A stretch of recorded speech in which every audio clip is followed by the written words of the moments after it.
My name is Michael Anderson, and for as long as I can remember, I believed that trust was the cornerstone of our lives.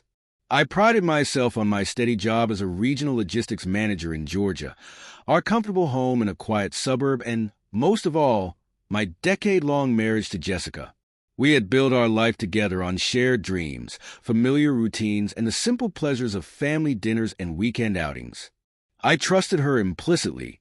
That trust, however, was about to be shattered by a discovery that would force me to confront a truth I never wanted to imagine. IT happened on a seemingly ordinary Saturday. I returned home a little earlier than usual, planning to enjoy a rare, quiet afternoon before our daughter awoke. As I stepped into our living room, my eyes were immediately drawn to an unexpected sight. Neatly folded on the back of our well-worn sofa lay a crisp, designer button-down shirt. I picked it up slowly, running my fingers over the fabric, and then looked at the tag. Brandon was stitched boldly across it. My pulse raced. Jessica had once told me, with a dismissive laugh, that Brandon was just a colleague, a man she occasionally met for lunch or a quick errand run. But how had his shirt ended up in our home? I stood rooted to the spot, mind whirring as images of casual work encounters turned dark. The shirt, with its subtle scent of cologne and fabric softener, was too personal to have been dropped by accident. Every detail of it whispered secrets. I remembered how, over the past few weeks, I had noticed minor inconsistencies in Jessica's stories. The late phone calls, the hurried excuses when I entered a room, the furtive glances exchanged when I asked about her day. Now, here was undeniable evidence that something was amiss later that evening at dinner. I tried to mask my growing turmoil. The dining room was set with care, our daughter giggling in her high chair, and Jessica moving about with practiced ease. Yet every smile she offered seemed forced, every word measured. Finally, I casually mentioned, "I found a shirt in the living room today. Brandon's, wasn't it?" Her eyes flickered with something I couldn't decipher, a flash of guilt or perhaps fear. "Oh, that," she replied in a clipped tone. "He must have dropped it off after a meeting. You know how he's always in a rush." But even as she spoke, her voice betrayed a hollow quality that resonated with the emptiness I felt inside after our daughter was tucked into bed. I sat alone in the living room with that shirt spread out before me like a silent testimony. In the stillness of that moment, every whispered lie, every evaded question, and every stray moment of contact flashed before my eyes. I remembered the times when she'd brushed off my queries about extra work with a vague smile or a hurried excuse. Now, every overlooked detail formed a tapestry of betrayal I couldn't ignore. I resolved that night that I would uncover every hidden truth. I began mentally cataloging every anomaly, the extra hours she claimed at work, the secretive phone calls that ended abruptly when I entered the room, and, most damning of all, this unmistakable piece of clothing that had no place in our home. My heart burned with a dangerous mix of sorrow and anger. I wasn't content to be the silent victim of a deception that cut deeper than any physical blow. The betrayal stung like a venom, and I knew that by morning I would set my plan in motion to gather every scrap of evidence, and if necessary, force the truth from her reluctant lips as I lay awake that night. The soft hum of our refrigerator the only sound in the darkness. I pictured every possible scenario. Had she fallen into a passion she could no longer control? Was Brandon more than a colleague? Each possibility drove a wedge of pain into my chest. I made a silent vow. No matter how much it hurt, no matter how many lies had been woven into the fabric of our lives, I would not let this betrayal define me as a broken man. I would fight back. And if trust had been shattered, then retribution would be my answer the next morning. The world outside our home seemed deceptively calm. I forced myself through the morning routine, though every glance at Jessica, now noticeably distracted, seemed to echo my inner turmoil. As she prepared breakfast with a strained smile, I couldn't help but notice the way her eyes avoided mine. Every movement, every hesitant pause, was a subtle confession that something was terribly wrong. I spent the rest of the morning meticulously combing through our shared calendar and any leftover clues left behind. I recalled that Jessica had mentioned Brandon only in passing, a colleague from work who occasionally met with her during lunch breaks. But now, with the shirt as incontrovertible evidence, I suspected that his presence in our lives was more than a casual friendship. I cross-referenced the time she had been late from home with her vague mentions of meetings. Every gap in her schedule, every unexplained absence, corresponded with the possibility of secret rendezvous AT lunch. I pulled out my phone under the pretext of checking work emails and discreetly accessed the cloud backup we shared for safety. I wasn't invading her privacy in the traditional sense. I was simply verifying the timeline. The call logs and message history revealed a disturbing pattern. Lengthy, intimate phone calls with an unknown number at times when she was supposedly busy. One call, in particular, had lasted far longer than a routine work discussion would warrant. My blood ran cold as I listened to a voicemail snippet in which a soft, almost affectionate tone said, "I can't wait to see you," followed by a curt reply, "Not tonight, Brandon." Every word confirmed my worst suspicions. The evidence was mounting, and I knew that I couldn't let this lie unchallenged any longer. Determined to get answers, I contacted Marcus, a trusted friend from my tech days who had helped me set up security systems at home. "I need your help recovering some deleted messages from a recent backup," I whispered over the phone, careful not to reveal too much. Marcus's calm efficiency and expertise soon yielded fragments of text that made it clear. Jessica's relationship with Brandon was more than a simple flirtation. The text, though coded, hinted at secret meetings and a closeness that went beyond professional courtesy. By the time the sun dipped below the horizon, I had a dossier of evidence neatly assembled. Call logs, text snippets, and the unmistakable presence of Brandon's shirt, a tangible relic of her betrayal. I spent hours at night reviewing every detail in my study. The evidence was undeniable. My once peaceful world was built on lies, and the foundation of my trust had been eroded beyond repair. I am the dim light of my study. I rehearsed the conversation I would have with Jessica. I pictured her face, the way her eyes would shift when confronted with the truth. I knew I wouldn't simply ask for an explanation. I needed a confession. I needed her to understand that every lie, every secret, had a price. And if she continued to deceive me, I would not hesitate to let that price be paid in full. I resolved that the next time I saw her alone, when our daughter was asleep and the house was silent, I would confront her with everything I'd gathered. My heart pounded with a dangerous mix of sorrow and rage as I realized that the betrayal wasn't just a personal affront. It was a violation of the sacred trust we had built over the years. And I was determined to exact retribution, both to reclaim my pride and to ensure that no one else would ever be deceived by her lies. Over the following days, my investigation grew more methodical and my resolve hardened. Every time I saw Jessica, I scrutinized her behavior. I noted the way she hesitated before answering calls, the subtle changes in her voice when I casually mentioned her busy schedule, and even the way she would suddenly glance toward the living room if she thought I wasn't looking. Each small detail confirmed that she was hiding something, and that something was Brandon. I began tracking her whereabouts more closely, using every bit of digital evidence at my disposal. I meticulously recorded the times when her phone's call logs indicated lengthy conversations with an unknown number, and I cross-referenced these with her explanations. One pattern emerged clearly. On several evenings when she claimed to have been stuck in an office meeting or running errands, her phone had buzzed with calls that lasted far longer than necessary. The evidence wasn't just circumstantial. It was a direct timeline of deception. Unable to contain my anger any longer, I decided to take the next step. I revisited the moment I found Brandon's shirt. I examined every fiber, every crease, trying to deduce if there was anything I might have missed, a scent to mark any indication of where it had been worn. That shirt became the symbol of my shattered trust. I began comparing it with images I'd seen of Brandon during brief encounters Jessica had casually mentioned. The resemblance was undeniable. It was as if the fabric itself was steeped in her clandestine meetings, a silent witness to moments that were never meant to be seen by my eyes, Late one afternoon, I drove to a local coffee shop that, according to my cross-reference data, Jessica had visited several times during her late meetings. I parked discreetly a few blocks away and observed the establishment from a distance. The coffee shop was a haven of quiet conversation, a place where business and personal affairs mingled freely.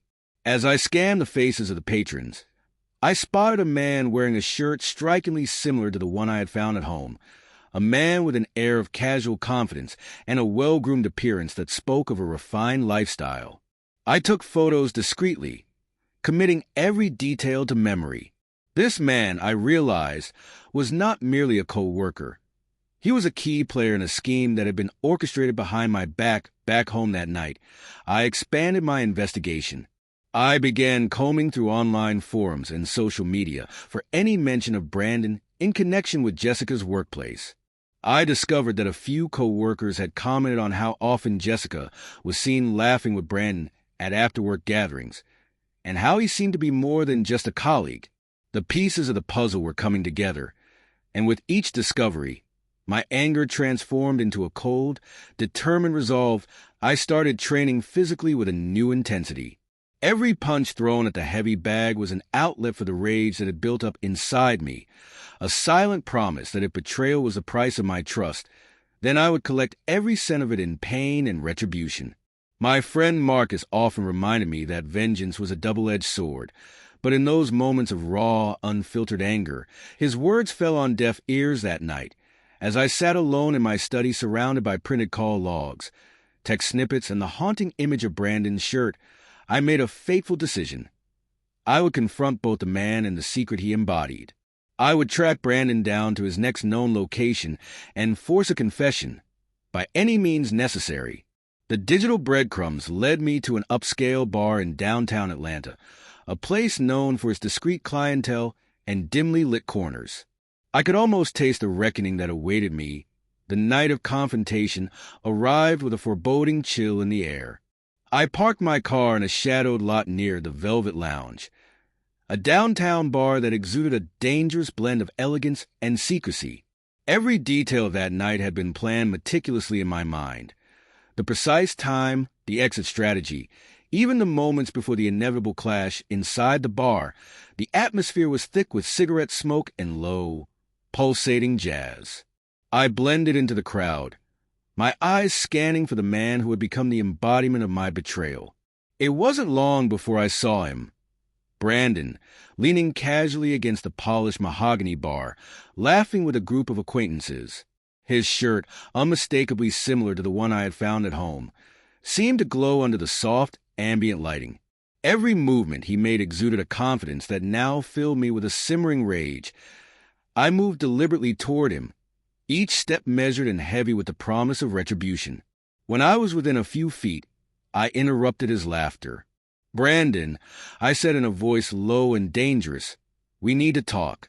His eyes widened in surprise, and for a moment, the lively chatter around us dimmed as if sensing the gravity of the situation. "Do I know you?" he asked, his tone uncertain yet laced with arrogance. I didn't give him the chance to recover. "I'm the husband of the woman you claim is just a colleague. But her actions and this," I said, producing the crisp shirt from my jacket pocket, "tell a very different story." The shirt fluttered in my grip like a banner of betrayal. The bar fell into an uneasy silence as patrons turned to watch the confrontation. Brandon's face paled, and the bravado he had worn so easily began to crumble. "Look, Michael, I can explain," he stammered, but I wasn't interested in his excuses. My voice rose with a controlled fury. "Explain why your shirt is in my home, why my wife hides secret meetings, and why you've been deceiving me for so long." In that charged moment, the air seemed to crackle with tension. A scuffle broke out almost immediately. As if triggered by the confrontation, anger and desperation erupted in a chaotic melee. I lunged at him with a force fueled by months of pent-up betrayal. The struggle was brutal and raw. The clanging of glasses, shouts, and the murmur of horrified onlookers forming a grim symphony in the background. Every blow I delivered was a declaration of my broken trust. I wasn't merely fighting for answers. I was fighting to reclaim the dignity that had been stripped from me. Amid the chaos, I managed to knock him against a heavy table, his designer shirt now, stained with sweat and blood. A stark reminder of the price of deceit. For a few agonizing moments, I pinned him beneath me. "How long?" I growled, my breath ragged with fury. "How long have you been with her? What have you done with my life?" His eyes, wide with a mix of fear and regret, met mine briefly before he tried to speak. I silenced him with another punishing blow that left him barely conscious, and then dragged him outside into the cold night. I in the deserted parking lot, under the harsh glare of a flickering street lamp, I demanded answers once more. Brandon's weak murmurs confirmed what I already knew. My wife's betrayal was not a fleeting mistake, but a calculated act that had unfolded over months.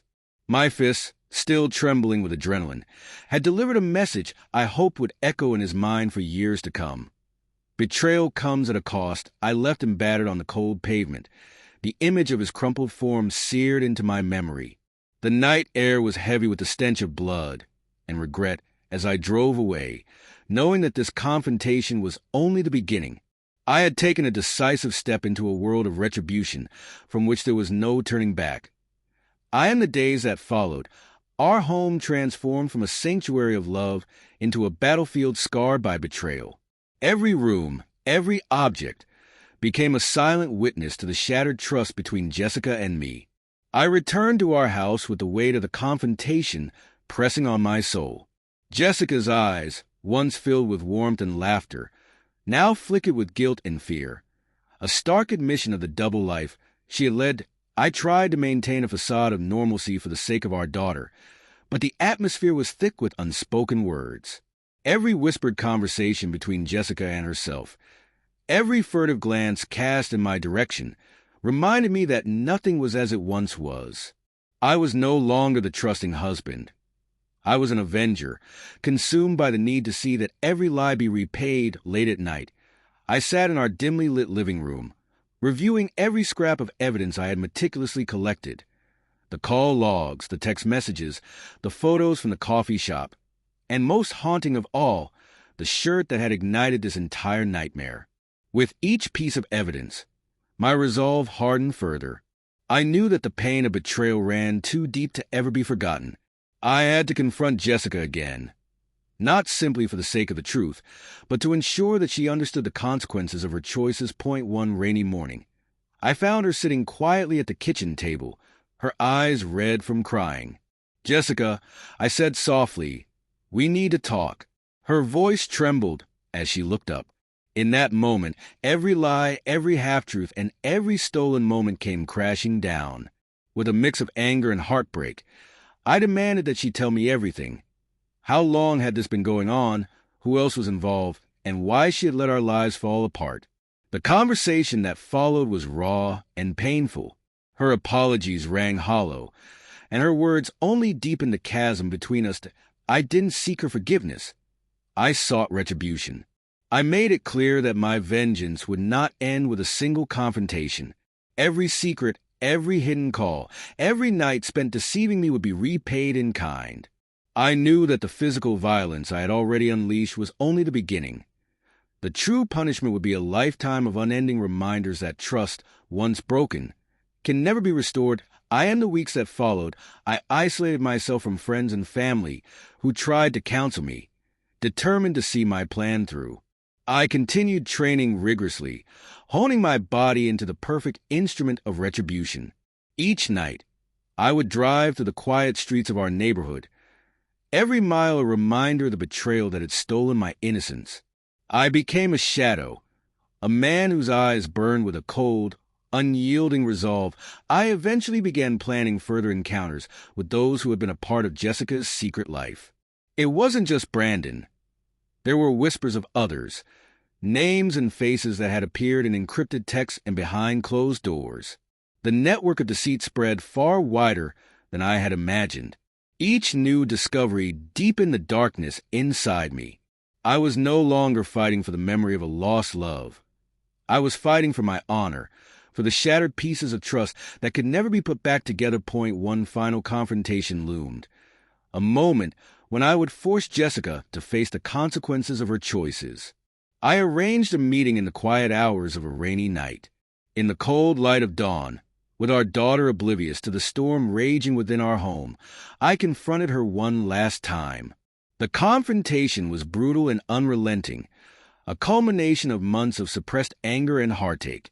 Every punch I threw was a declaration. Betrayal is unforgivable, and every lie demands a price that I end the aftermath. As I watched Jessica curl up on the floor in silent despair, I felt no victory, only an overwhelming emptiness. I had become an avenger, a man defined not by love or trust, but by the scars of retribution. I knew that no matter how many enemies I made along this dark path, nothing could restore the American dream we once had. The cost of betrayal was paid in blood, tears, and the irreversible shattering of a once happy life. As I stepped outside that final night, the rain mingling with my tears, I realized that the path I had chosen had changed me forever. I merged onto the dark highway with nothing but the ghost of trust and the cold certainty that vengeance is a lifelong burden.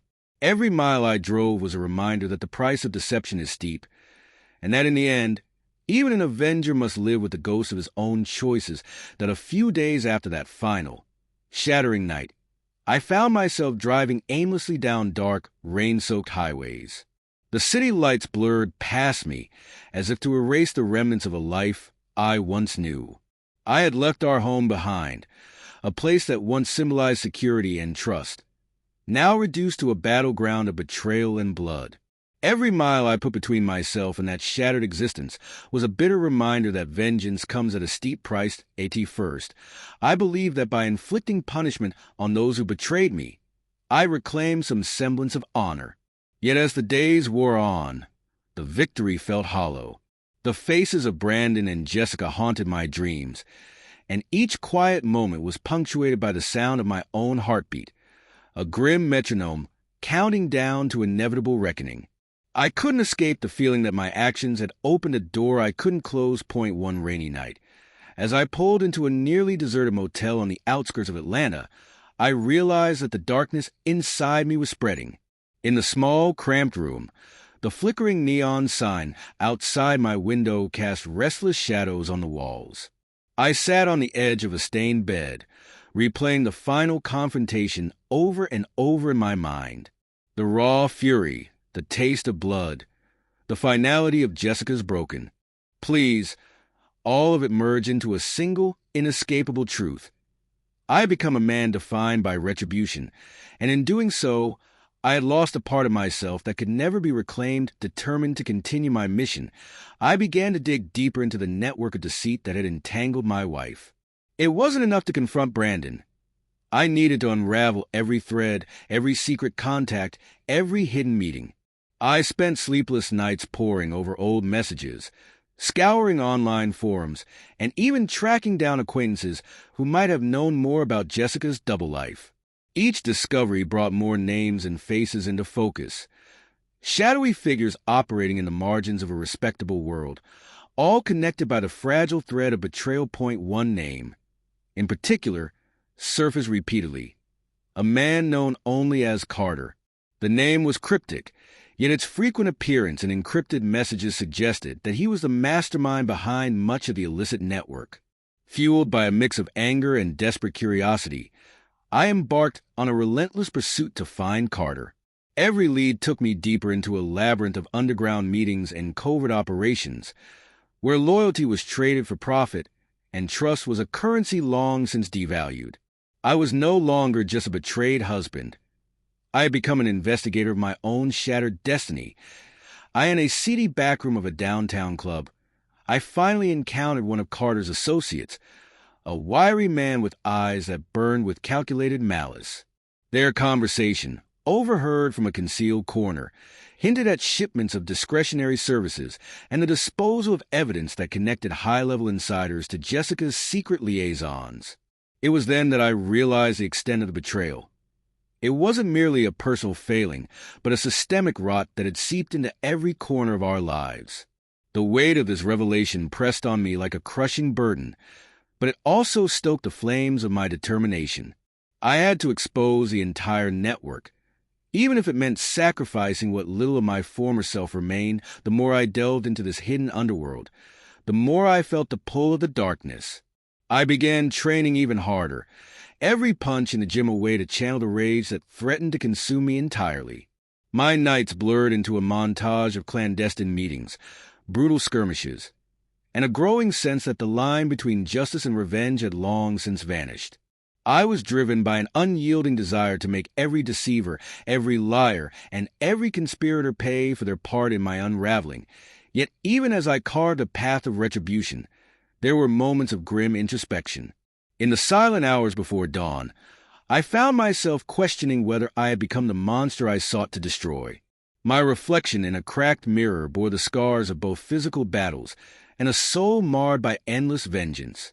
I was haunted by the faces of those I'd beaten, by the echo of shattered trust, and by the knowledge that every act of violence carried its own irreversible cost. As I drove further into the night one bitterly cold morning, I knew that the next stage of my journey was inevitable. I would track down Carter himself, a name whispered in dark corridors and coded messages. I wasn't sure what confrontation awaited me, but I was resolute. If the network had dared to use my wife's betrayal as a stepping stone for their own nefarious schemes, then I would dismantle it piece by piece. Even if it meant sinking deeper into a vortex of violence and despair, the highway stretched out before me like an endless promise of retribution, each mile a testament to the blood spilled and the trust lost. I gripped the steering wheel tightly, the cold determination in my heart battling against the flickering remnants of regret. My journey had become more than a quest for revenge. It was a relentless march toward a destiny where the only language spoken was that of scars and hard-won justice, and so, with the rain washing away the remnants of a life that had once been filled with hope and warmth, I merged onto the dark highway. The road ahead was uncertain, fraught with danger and moral ambiguity, but one truth remained clear. In a world where betrayal was met with cold, unyielding vengeance, I would stop at nothing to ensure that every lie was exposed and every traitor made to suffer. The night swallowed me whole as I drove forward, a lone avenger bound by the ghosts of his past and driven by a burning need to collect the price of deception in full.